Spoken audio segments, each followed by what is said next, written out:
pour cet été, une tarte tatin à la tomate et aux chèvres.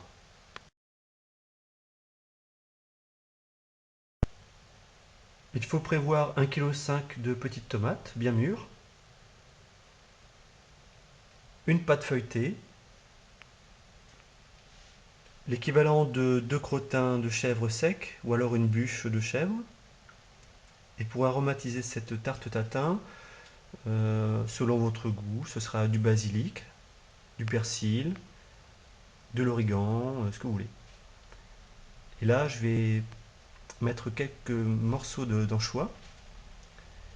Et bien sûr, il faut rajouter sel, poivre et huile d'olive. Alors il faut couper les tomates en deux et puis les laisser égoutter. Donc pour faciliter l'égouttage, vous salez légèrement les tomates et vous les mettez soit sur une grille, soit sur du papier sopalin.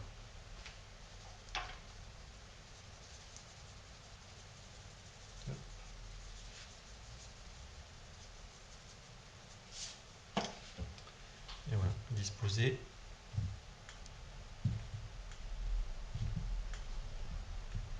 Comme ça pendant 30 minutes.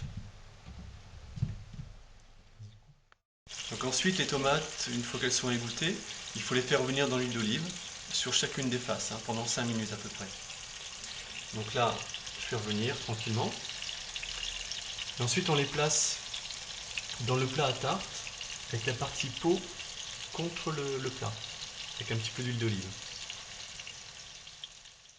Donc vous disposez les tomates dans la totalité du plat à tarte et on met les morceaux de chèvre.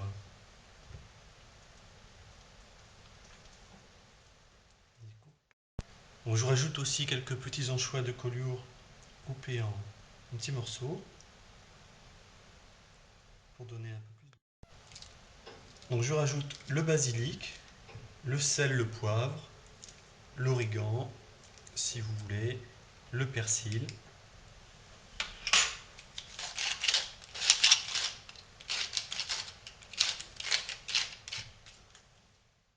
Ensuite, je rajoute un filet d'huile d'olive avant de recouvrir avec la pâte feuilletée. Une fois recouvertes, les tomates, il faut bien aller au fond du plat avec la pâte et puis vous percez la pâte pour que la vapeur puisse s'échapper pendant la cuisson.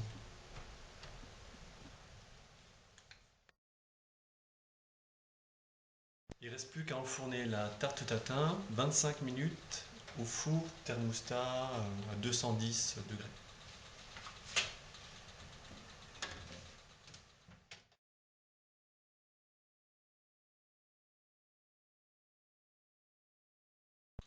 À la fin de la cuisson, laissez reposer une dizaine de minutes dans le four. Donc après, il faut démouler la tarte tatin, comme d'hab. Attention, attention. 1, 2, hop.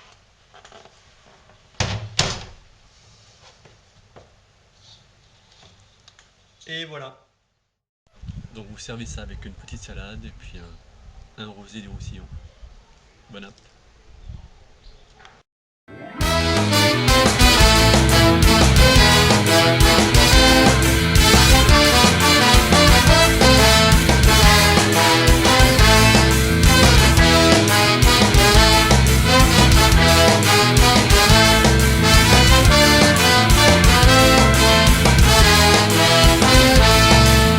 La bici se te'n parlava de bon matí al portal mentre el sol esperava i els carros veien passar.